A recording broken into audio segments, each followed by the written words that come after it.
At the Washington Post, where democracy dies in bloviating pomposity, opinion columnist Elizabeth Bruenig has written an op-ed headlined, "It's Time to Reclaim Socialism from the Dirty Word Category." By the way, here's a fun little quiz. Try to figure out, just from that headline, whether Elizabeth Bruenig is A, another one of these vaguely cute millennial babes without the brains God gave a goose, or B, something else. Anyway, the cute goose-brained millennial babe says, quote, and this is a real quote, "Socialism has meant different things to different people in different times and places," unquote. And this is undoubtedly true. For instance, there's the Soviet socialism that caused the Ukrainian famine of the 1930s, leading to the deaths of millions of Ukrainians. But there's also the Chinese socialism that led to the famine of 1959, leading to the deaths of tens of millions of Chinese. There's the wonderful socialism of Europe that provided universal 19th century healthcare while gutting the most vibrant culture the world has ever seen until it's now a listless hulk of a wimpocracy that stands and stares gormlessly while invading hordes of medieval crazy men rape their children uninterrupted.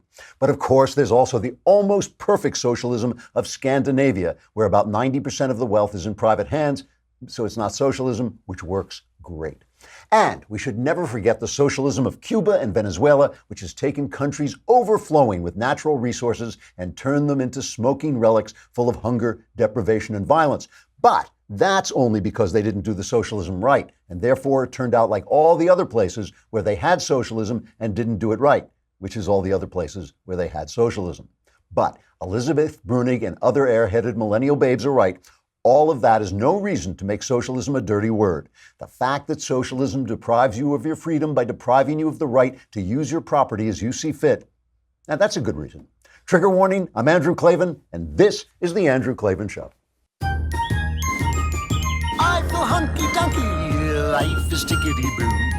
Birds are winging, also singing hunky-dunky-doo. Ship-shaped, tipsy-topsy, the world is zippity-zing. It's a wonderful day, hurrah, hooray! It makes me want to sing. Oh, hurrah, hooray! Oh, hooray, hurrah! All right, hooray, hurrah. We've got Joy Villa with us today, which was great. And the mailbag is tomorrow. I have to go through this so you remember. Hit the go on thedailywire.com, subscribe, lousy $10, $100, you get the whole year. All your problems will be solved in the mailbag, so it's worth every penny of it. Hit the podcast button, hit the Andrew Klavan podcast button, hit the little mailbag picture, and ask me anything you want. Personal problems, religious ideas, political ideas, ask me anything you want, and my answers are guaranteed 100% correct and will change your life. For the better, I don't know. But also we have the new Lefties Dictionary entry today. But first, we have to talk about your teeth. The important thing about your teeth is not only do you want them to look good, you want them to look good while you're brushing them. You want your toothbrush to look good, and you got to use an electric toothbrush. Electric toothbrushes just work better, and Quip is the better electric toothbrush. I love mine. I take it wherever I go. When it comes, it's the new electric toothbrush that packs just the right amount of vibrations into a slimmer design at a fraction of the cost of bulkier traditional electric brushes, those ones that look like bazookas. Quip also comes with a mount that suctions right to your mirror and unsticks to use as a cover for hygienic travel anywhere, whether it's going in your gym bag or carry-on. That's what I love about it, the fact that you can carry it around anywhere you go and still have your electric toothbrush with you. Quip's subscription plan refreshes your brush on a dentist-recommended schedule, delivering new brush heads every 3 months for just $5, including free shipping worldwide. Quip starts at just $25, and if you go to getquip.com/Klavan right now, you'll get your first refill pack free with a Quip electric toothbrush. That's your first refill pack free at getquip.com/Klavan, spelled GETQUIP.com. Of course, you can spell that, but how do you spell Klavan? It's KLAVAN. So yesterday, we're talking about what I feel is happening right in front of us, which is the death of feminist culture, the fact that feminism has now devolved into absolute nonsense. I mean, we see that feminism has led all these women into the workplace who are getting treated like pieces of meat. We see feminism is turned into this thing where men get to pretend to be women and then participate in female sports and win everything. I mean, it's just been a degradation of women. I think it is falling apart in front of our eyes. And I think the attack on femininity and masculinity is also starting to backfire. In fact, I have my PragerU feminism video is coming out on Monday. We'll play it here. But I think that, we have to talk about the fact that the tension between manhood and Christian culture is built into our culture. In the old days before Christianity, manhood was pretty simple. You went after the other guy, you took his stuff, you took his women, and you left town. You conquered his land, you raped the women. That was manhood. And if you look at like Homer, the warriors, the men, the admirable heroes, they're just big athletes. That's what they are. I mean, Achilles is kind of a crank, but he is a great warrior and a great killer, and so that's what a man was. And even though, yes, there were all kinds of varieties of men in the classical world, just like there are all kinds of varieties of men today, I'm talking about an image that's in people's minds. And when you had Christianity, which touted sacrifice, which touted martyrdom, which touted humility and being a humble person, that's not really what men are about. Men are not about like, oh yes, peel my skin off and I'll go to heaven. That's great. That's not where men want to be. And that was why the church invented chivalry. Chivalry was basically an invention of the Catholic Church to tame the louts who were knights. The real knights were just louts. They would just go around, they would do the men thing. They would go around raping and pillaging and killing, fighting each other over like 15 feet of ground. And the church said, here's a new version of manhood, as a version of service, a version of standing up for the little guy, a version of sacrifice and chastity, and that's where all the knighthood tales came about.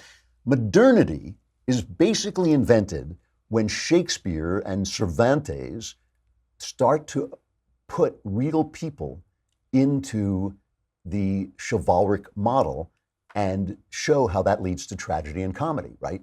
Don Quixote is ridiculous because he believes in all the noble ideas of chivalry. That's what makes him ridiculous. That's what makes it a comic novel. That's where all the kind of vitality of that novel comes from.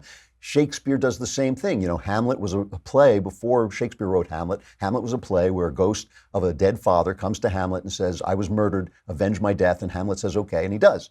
But Shakespeare puts a real person in there, a modern person, and the ghost says, avenge my death. And Hamlet says, is a ghost real? Do I know the guy's a murderer? Can I kill him when he's praying? He starts to have doubts because he doesn't fit because human beings don't fit into the ideal chivalric model. Macbeth is another example of a tragedy based on that kind of disjunction where Lady Macbeth keeps saying to him, be a man and commit murder. Be a man and do the thing that men do, which is kill your way to the top. And Macbeth is tortured, and they live in this Christian world, so their consciences tear them to shreds because that view of manhood is no longer operational in the Christian world.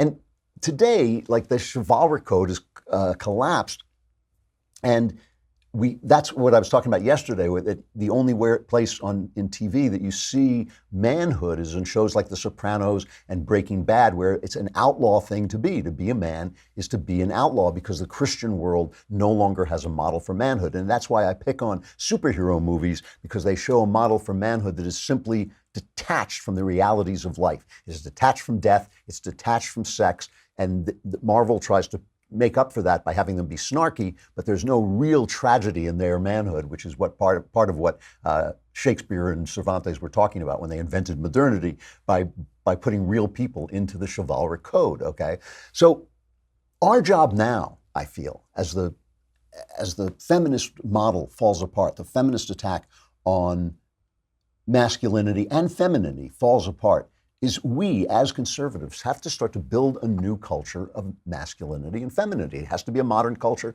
It's going to have to be based on Christianity as we understand it in the modern world. It's not going to be medieval Christianity. It's not going to be medieval manhood. It's not going to be superhero manhood either, because none of us is really superheroes.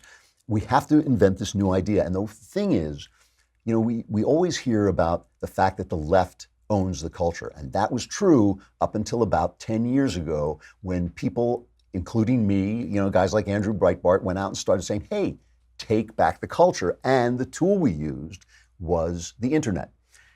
And it has been like the first movie in this thing, Culture Wars 1, the Force Awakens, is that what it is? Is that the number one? The Culture Wars 1 was us kind of like the revolutionaries in the Revolutionary War, little guys shooting from behind rocks and trees at this monolith of the movie studios and the television studios, all left wing, the Academy, all left wing, the comics, all left wing, and we started popping up and shooting back. And at the end of Culture War 1, we had kind of got the Death Star on the run. The Death Star of their culture was starting to fall apart. And Donald Trump's victory, in a way, was us kind of coming back and winning, starting to show that people were not entirely buying into the culture of the left.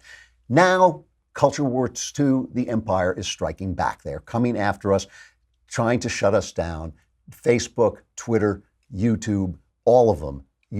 Twitter's been playing it a little bit cagey, but they're still very left-wing. The thing they did to Dennis Prager, where they took his videos basically and shadow banned them, so suddenly they weren't reaching any of his millions of followers. These are these videos, the most unhateful. Dennis Prager is one of the most unhateful people you can ever meet. Just as a person, and he would not allow his videos to be hateful. They're not hateful. They're just instructing people on conservative values, and they've reached millions and millions of people. So Facebook takes them down, and then when they get called out on it, because it's really hard to turn Dennis Prager into a bad guy, when they get called out, they say, oh, it's a mistake. So the Babylon Bee, which is rapidly becoming one of the best satire sites, it now is one of the best satire sites on the internet, and it's just gotten better recently. It's kind of detached a little bit from its evangelical moorings and gotten a little bit more political, and they have gotten hilarious. So they have a headline, and here's the picture if you're watching. They have the headline, Dennis Prager. It says, Facebook claims kidnapping Dennis Prager, torturing him in abandoned warehouse was an honest mistake. The thing about this is, it's, when they say, oh, we just made a mistake, what it reminds me of is Mars Attacks. You probably haven't seen it. It's an old movie. It's an old conservative movie making fun of liberals for trying to make friends with the communists. And the communists are represented by Martians who come to Earth to destroy it. And all the intellectuals are saying, but what do they really want? And there's one absolutely hilarious scene, hilarious and kind of a grim, dark way, where the Martians go about killing people with their ray guns, just blowing them to pieces while screaming, we come in peace, we come in peace. And that's what I feel that Facebook is doing when they say, oh no, we're not banning you, we come in peace. They're blowing you up. And I think that we just have to remember that this whole thing is a plan that was put together by George Soros funded Media Matters, run by David Brock. Remember him? David Brock is this Clinton Obama operative who has gone about using the internet to silence and attack conservatives. And a year ago, what was the paper? The Washington Free Beacon got hold of this memo that David Brock put out. And let's just remember who David Brock is. David Brock was the lover of the guy who ran the pizza place in Washington, D.C. that Pizzagate was all about. Remember, the guy went in and shot the place up because he thought there was some kind of weird conspiracy where Hillary Clinton was, what was she doing? Peddling child prostitutes. It was nuts. It was nuts. But Sharyl Attkisson, who wrote the book Smear, has put forward the theory that she can't prove, but it's pretty well supported, that this was all David Brock creating this fake news situation so that he could then go in and attack fake news. And let's not forget, even though Donald Trump has taken over the phrase fake news, this was put forward by the left first. And David Brock had a memo that he sent out where he said, we will fully adapt to the new reality. This is after Trump won, and we will win. In the next 4 years, Media Matters, the Soros-funded company, will continue its core mission of disarming right-wing misinformation while leading the fight against the next generation of conservative disinformation, the proliferation of fake news and propaganda now threatening the country's information ecosystem. Here's what success will look like. Serial misinformers and right-wing propagandists, because there are no left-wing misinformers or propagandists, serial misinformers and right-wing propagandists inhabiting everything from social media to the highest levels of government will be exposed, discredited. Internet and social media platforms like Google and Facebook will no longer uncritically and without consequence host and enrich fake news sites and propagandists. Toxic alt-right social media fueled harassment campaigns that silence dissent and poison our national discourse will be punished and halted. I'm laughing because who's trying to silence dissent?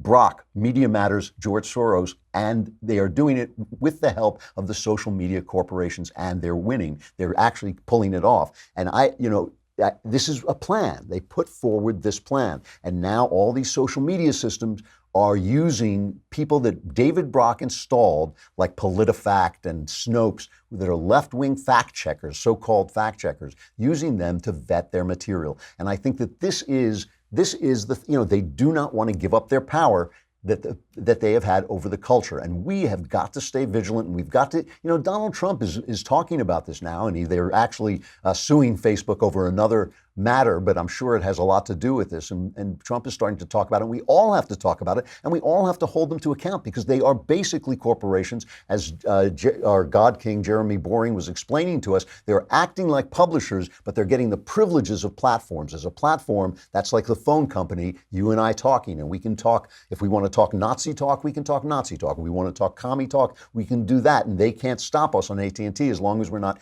committing a crime. If you're a publisher, then you are responsible for what people say, and you can be sued. And if I went out and sued every person who has said dishonest things about me, let alone me, if Ben went out and sued every person who said dishonest things about him on Facebook, Facebook would collapse. So they want the privileges of being a platform, but they want the power of being a publisher. They can't have both, and they should be stopped, and they deserve to be stopped. I mean, this is what entrenched power is.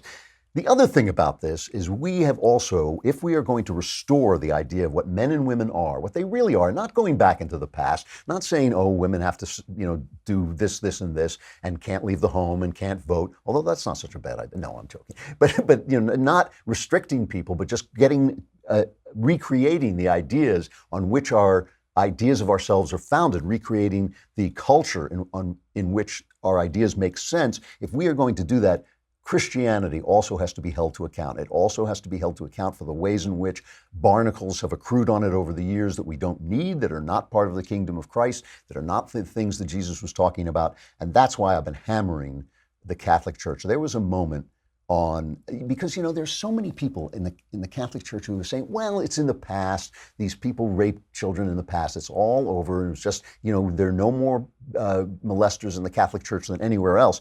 Which, if you're the body of Christ, is not a good excuse. I'm sorry. There was a moment on Special Report last night that was so powerful and really summed it all up. Because Brett Baer, who is himself a Catholic, had the Bishop of Pittsburgh, which is where a lot of this latest scandal come up, David Zubik. And Baer asks him about this the effect the scandal is having on people who are not going to church because they feel so betrayed. And you can sit there and say, oh, well, they're taking it out on God. Oh, well, they're making the mistake. They didn't rape the kids. They didn't cover it up. Even more importantly, because I know the rapes are horrendous and hideous, and these people should be in prison. And the fact that the time has run out when they can be prosecuted is a crying shame. But the people who covered it up, including the man who is going to answer Brett Baer's question, who's one of the people who covered it up, they're still in place. Not one has been fired. I mean, this is the thing. So what they're talking about when they say, oh, it's in the past, it's not in the past as long as they're still standing there. The cardinal, the guy who was at the center of this investigation, Cardinal Wuerl, is now the cardinal in Washington, D.C. So here's Brett Baer asking this heartfelt question. This is two videos. The first one is Baer asking this question of Bishop David Zubik, and listen to his response. What do you say to the Catholics who didn't go to church this Sunday because they were so hurt? The Washington Post says clergy's abuse scandals prompt crisis of faith, crisis of confidence. They're just hurt. I talked to them. I mean, I come to you as a newsman, but I'm also a practicing Catholic. And I talked to a lot of people this weekend. And Brett, how about rage? Because I'm feeling it too. I was ordained a priest 43 years ago, and the collar that I wear is a source of pride for me. And the fact that I know that some of the people who served it with this collar abused people makes me enraged. What I have to say is, we need to be able to come closer to God, to first of all, to look at the cross, and that's why I wear this cross on my lapel. First of all, the cross is a sign of why did Jesus get there? It was because of our sins. And looking at the cross, we have to be able to see our own sins in it. But the second thing is the cross is also a sign of where we need to go from here. And I think that for anybody who chose not to come to church this weekend, who somehow is taking this out on God, it's precisely the opposite that we all need. You know, I've prayed more over the course of these last days, and I would encourage other people to do the same. So this is what he's saying, and the Pope has put out a letter saying, even though it can be said that most of these cases belong to the past, nonetheless, as time goes on, we have come to know the pain of many of the victims. We have realized that these wounds never disappear and that they require us forcefully to condemn these atrocities and join forces in uprooting this culture of death. These wounds never go away. The heart-wrenching pain of these victims, which cries out to heaven, was long ignored, kept quiet, or silenced, but their outcry was more powerful than all the measures meant to silence it or sought even to resolve it by decisions that increased its gravity by falling into complicity. The Lord heard that cry and once again showed us on which side he stands. Now, all right, that's the church speaking. That's the Pope and this bishop. Now listen to Mark Thiessen, who's a good guy and a former speechwriter for George W. Bush. Listen to his reaction as a Catholic. So I'm glad the Pope wrote a letter, but the one word that was missing in that letter was accountability. We don't need words, we need actions right now in the Catholic Church. He said that, he quoted Pope Benedict saying how much filth there is in the church and talked about those who kept quiet or silenced the victims. One of those people who silenced the victims was your guest, Bishop Zubik. He was, from 1987 to 91, the personal secretary to Bishop Bellavacqua. He was then the director of clergy personnel from 91 to 96 for Archbishop Wuerl when he was the Bishop of Pittsburgh, when all these confidentiality agreements were being signed, when all these predator priests were being moved around. He was at the epicenter of this crisis. He pointed that cross on his lapel. You know what Christ did on that cross? He sacrificed himself. I'd like to see one of the 100 bishops in this country sacrifice themselves, saying, mea culpa, mea maxima culpa. And I say to my other fellow bishops, step down and let new leaders take over. Good for you, Mark, because that's the voice. That's the voice of the God who hears those cries. And not, you know, these guys, they don't want to give up their houses. They don't want to give up their titles. They don't want to give up the wealth. They're princes of the church, and they don't want to give up their princehood. But the thing is, if we are, this culture this is a moment of opportunity. It is a moment of opportunity when one way passes and a new way comes. I know it looks like a moment of crisis, but the crisis is all an opportunity. Every one of us has a piece of the culture in his hand. Every one of us has a chance to act like a man, to reinvent what a man is, to act like a woman, to reinvent what a woman is. Every one of us has that possibility. And when these large structures let us down, as the Catholic Church has, and as some of these huge social media corporations are trying to, it is up to each one of us to start to reinvent the world. Each one of us is given a soul of his own to reinvent the world with, and we have to start to do it. It really is, it's a big deal, even though each one of us is a small thing. Each one of us doing it is an enormous deal. All right, we got to get the new Lefties Dictionary. Today it's G, isn't it? What is G for? Let's play it. G is for gun. A gun is an evil, deadly creature that at any moment may leap into the hand of an innocent madman and kill everyone around him. Many innocent madmen have suffered at the hands of guns. There they were, standing in a crowd, or a military facility, or a gay bar, minding their own business and shouting Allahu Akbar, when suddenly a gun leapt into their hands and opened fire, thus ruining the innocent madman's life. Many a person has become a criminal simply because he was standing on a dark street demanding a fellow citizen hand over his wallet when some opportunistic gun jumped into his hand and mayhem ensued. This wouldn't happen if guns were banned. If guns were banned, the criminal would say to himself, I was going to rob that person at gunpoint, but guns have been banned, so I will simply demand that he give me his money, and if he refuses, well, all the worse for me. Women have been particularly victimized by guns. It's easy to see why. Say some 5'2", 100-pound woman is dragged into a dark alley by a muscle-bound 6'4" male who wishes to engage in what to him would be a meaningful relationship. If the woman has a gun, she might blow this guy to hell and gone, and thus miss out on an amazing interpersonal experience. So as you can see, guns are especially bad for women. Most importantly, guns are very dangerous to leftists. You see, leftists believe that your property and your conscience should belong to the state. They back up those beliefs with laws that are enforced by people with guns. If you refuse to hand your property and conscience over to the state, these people with guns will come to your house and arrest you. If, on the other hand, you also have a gun, an ugly situation may ensue. This is not just theoretical. It is based on a true story that happened in 1776. So, be warned. Guns are unhealthy for leftists because guns protect our property and our conscience, and they keep us free. And we wouldn't want that. G is for gun. I'm Andrew Klavan with the Lefties Dictionary. I love this guy. All right, come on over to the Daily Wire. We got to say goodbye to Facebook and to YouTube. You can listen on YouTube. You can listen on at thedailywire.com. But if you come on over to thedailywire.com, you can and subscribe. You can watch the whole thing there and be in tomorrow's mailbag, where it's uncomfortable, but you get to ask questions, and I change your life. All right, we got Joy Villa coming up.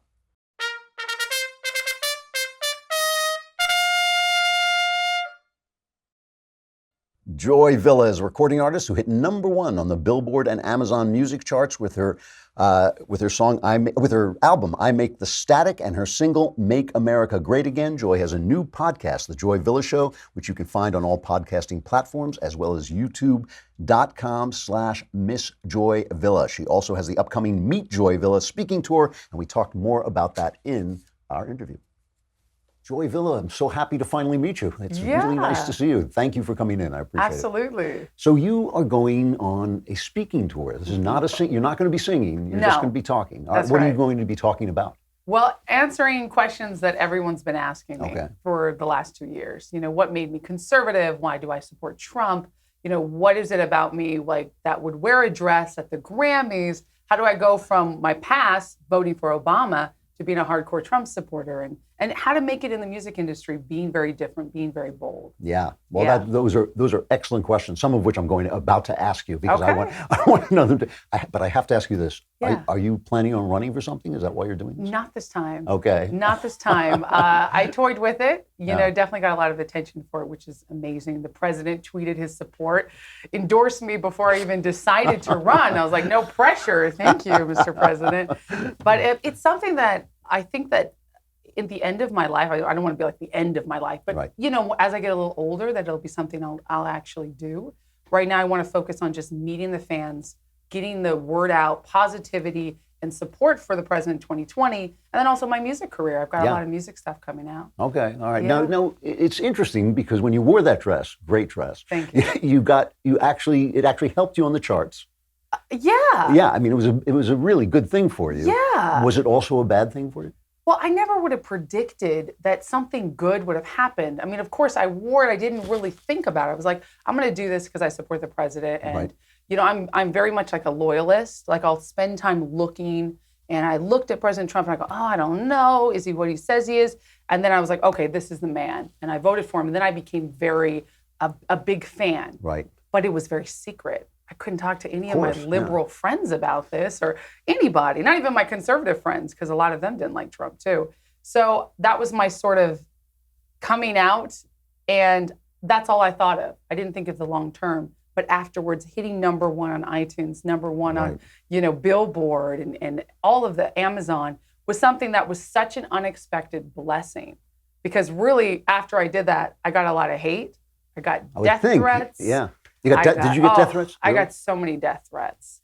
I still get death threats. Yeah. Anytime I come out, you know, for being pro-life, I get death threats. Yeah. I get rape threats for being pro-life. Do you really? I mean, I do. I mean, it's insane out there. It is but so sick. These people are not people I'm afraid of. At first, it's very overwhelming to get hundreds of letters of, you know, evil intentions and like, oh, you should die, and why are you even at the Grammys, and blah, blah, blah. And racial slurs from other Black people, other Hispanics telling me I'm a race traitor and this and that, and all that stuff that I've never gotten before. But in the big picture, it's really a small amount compared to the love.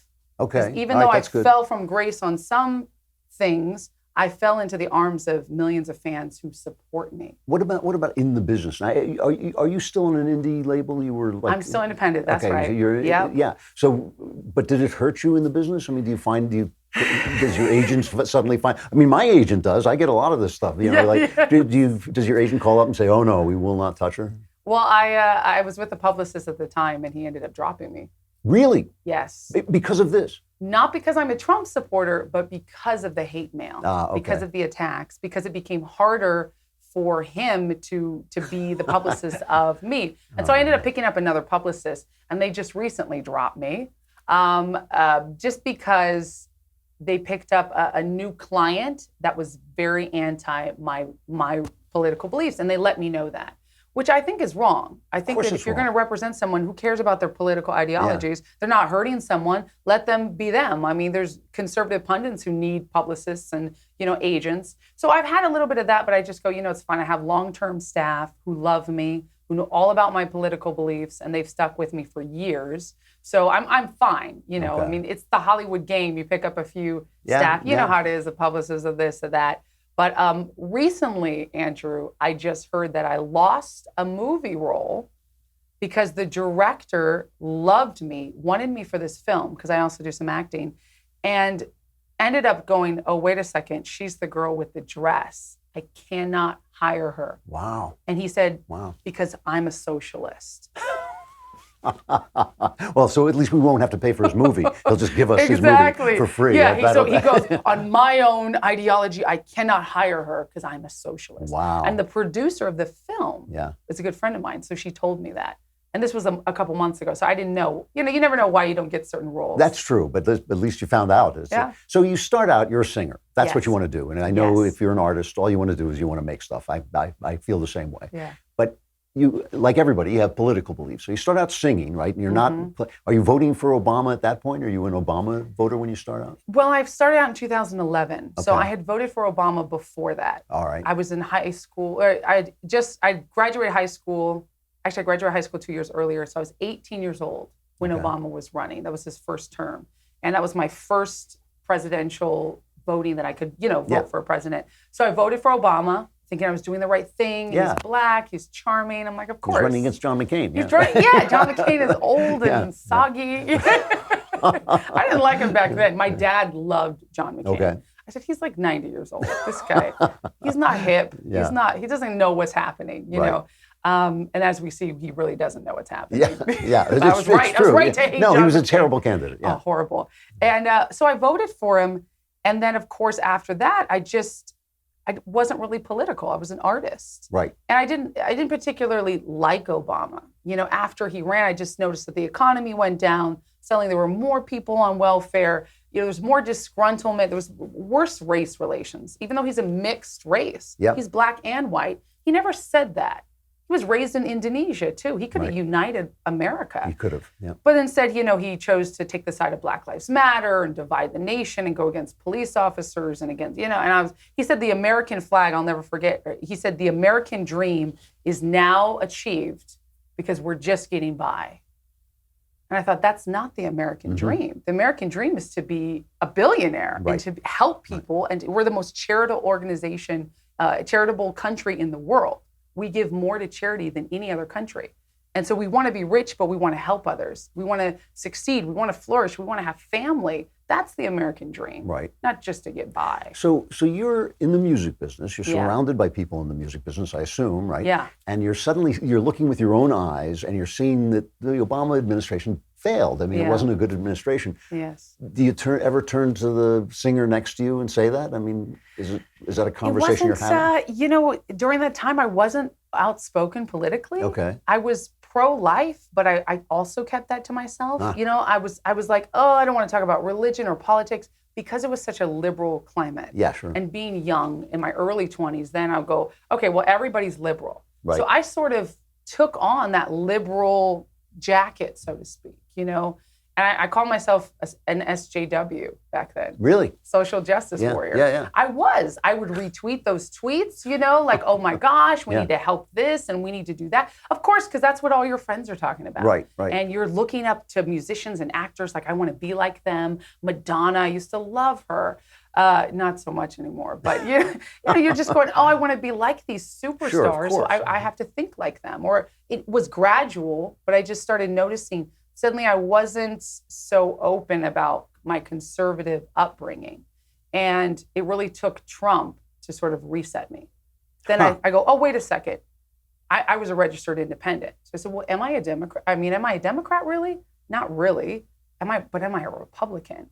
So it sort of was like this slow, researching the Republican Party, going, well, I always loved Reagan. My parents were Republicans, but does that make me a Republican? And I call myself a reborn Republican. Uh-huh. And now I say, yeah, I'm conservative. Yeah, I'm Republican. Doesn't mean I'm going to just vote straight party ticket without doing research. Right. But now I see that the Republican Party actually wants the same things that I want. Traditionalism, more families, less government control. I want to abolish the IRS. I mean, come on, less taxes on hard workers, but don't reward the most undeserving of our society. Let's reward families and people who are keeping society going. Now, but you put out a music video for "Make America Great Again," Yes. which I thought was a good song, by the way. Thank you. And the message of it is very multicultural. Very, there are all kinds of people that you want to include and make America great again. Yes. The press line is that Donald Trump is this racist, sexist, evildoer who just we just had played a tape of a New York Times editorialist saying he wants to round people up and shoot them. Do you feel? I know it's like good luck. Yeah. I mean, do you feel that Trump is in fact helping multiculturalism in the sense of all of us being different? absolutely. Yes. Oh, yeah. I mean, every conservative or Trump supporter that I know is different from a different background, religious, racial, cultural. There's no one certain Trump supporter because I know tons of them, millions of them, connected by the internet. And my friends personally who've revealed to me, hey, I actually like that dress because I voted for Trump. And I go, you voted for Trump? Yeah. People in the industry who can't say that publicly because they would lose jobs. Yep. Those people are Trump supporters. Many of them are Black, Hispanic, Asian, young, old. His ideas are timeless. Yep. What he wants for America to build us back to the greatness that we can be, that's timeless. That's not one culture. That's not one color. And he doesn't say, oh, Black Americans can succeed, even though they are. We have 39% approval for Trump now in Black America. Amazing, Yeah. right? And it's higher than Hillary's ever was. Yeah. It's higher than Obama's actually was. With things working so, I mean, the economy is going well. Yes. We're at peace. The judges. Do people ever come up to you now that they know, now that you've come out? Do people ever come up to you and say, you know what? Maybe you're right. Do you get any of that at all? All the time. You do? Okay. All the time, especially now that it's been, a little bit like after, and they're like, oh, well, when you first came out with that dress, I didn't know. And then now I start listening to you more. Now I see things. I had a friend, she is from Germany. Okay. And she said her parents come from a socialist country, right? Germany, East like Germany, back in the day, Eastern Germany. She remembers when the wall was up. She remembers the tyrannical, things that happened then. And she said, my parents were never, ever going to be socialists. They didn't like Obama. And she told me, she revealed to me, I don't like liberals anymore. And this is someone who had posted, I'm a proud immigrant and sort of was into the immigration thing, which is Trump was never against immigration legally. Right. But it's just illegal immigration, which we should all be against because that breaks the law. It hurts Americans. So she was sort of liberal before, and she just revealed to me, I actually like Trump. I'm actually looking at what he's doing, which is like, okay, Really, good. that's interesting. All right. Yeah. And I want to get back to the music in just a minute, but Yeah. you do sound like you have some kind of political aspirations ultimately, and obviously, I mean, you're not. I've known people in the music business. You're obviously operating at an intellectual level above a lot of Right. people in the music business. So you want to go forward into another career. Yeah. What are the issues that you see that you would like to deal with as a congresswoman, senator, whatever? It's funny because even though I'm not running right now, and that may be something I do, but later, Yeah. I'm still very political, Okay. just by nature. And one of the things is infrastructure in America. We need better infrastructure. We need our roads to be fixed. We need, things to work right. Otherwise, it's not going to work for the future. Right. Our infrastructure just crashed under Obama. Another thing is taxes. We have to keep taxes low. We have to abolish the IRS, I think. I mean, it's very radical to say, but I would love to see that happen in my lifetime, or just lower it, limit that power. And that just goes into the whole less government control, less power. Another thing is rewarding families who work hard.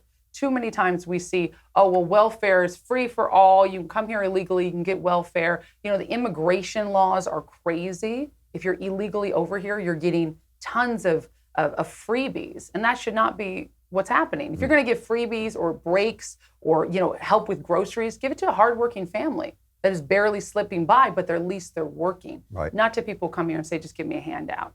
So that kind of ties into the whole immigration thing. We need to abolish sanctuary cities. We need to just border control, get our borders under control, and build that wall. Okay.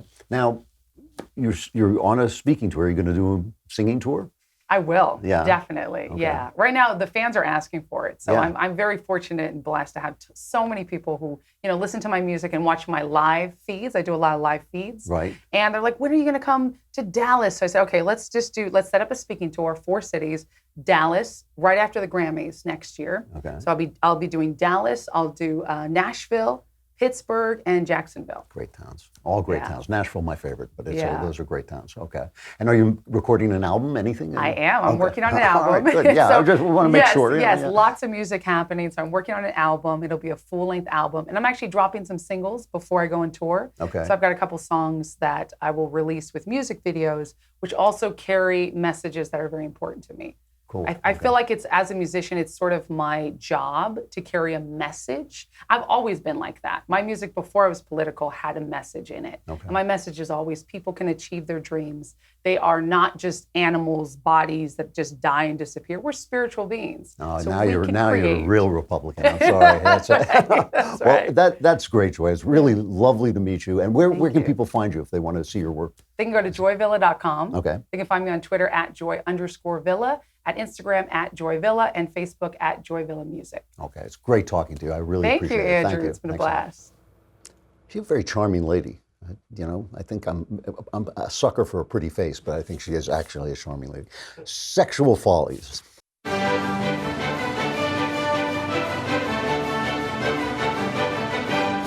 A health information site titled Healthline, which serves a reputed 85 million people a month, I'm reading this off of our own Daily Wire, is offering an LGBTQIA. It's more like, I don't even know what I and A stands for, but I deeply don't care. So I'll just say it, LGBTQIA Safe Sex Guide, that stipulates the word vagina is no longer appropriate for that part of the female anatomy. Instead, the proper term for that orifice is front hole. I'm really glad that you're conferring more dignity on women by referring to them as having a front hole. Well, why do they have to do this? Why is a term that is perfectly valid, why do they have to change it to front hole? The LGBTQIA Safe Sex Guide explains.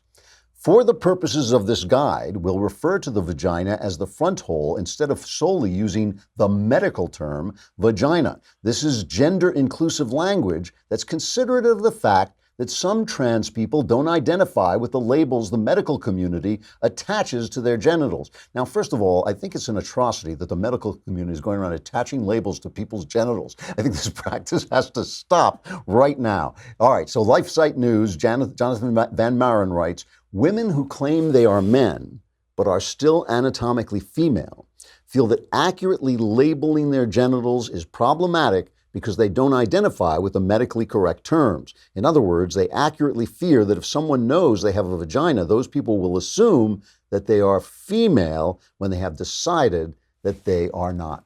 That's wonderful. I mean, this is why I talk about feminist culture collapsing, because when you are at war with reality, the one thing you can be certain of is that you're going to lose the war because reality always wins, right?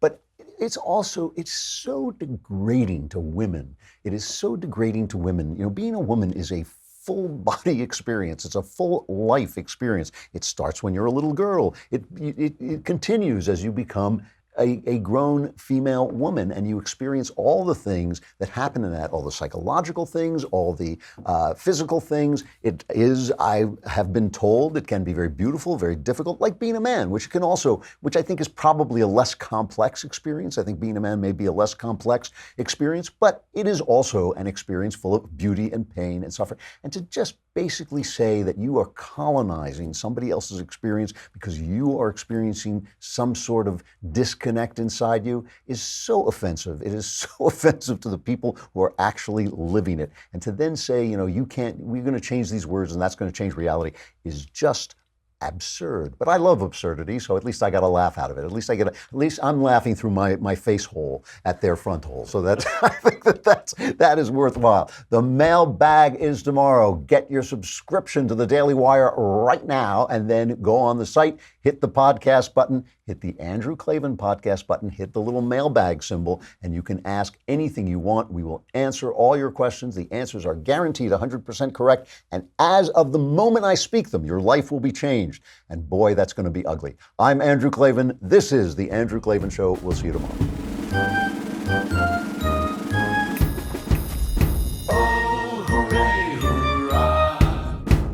The Andrew Klavan Show is produced by Robert Sterling. Executive producer, Jeremy Boring. Senior producer, Jonathan Hay. Our supervising producer is Mathis Glover. Technical producer, Austin Stevens. Edited by Alex Zingaro. Audio is mixed by Mike Cormina. Hair and makeup is by Jesua Alvera. And our animations are by Cynthia Angulo and Jacob Jackson. The Andrew Klavan Show is a Daily Wire Forward Publishing production. Copyright Forward Publishing 2018.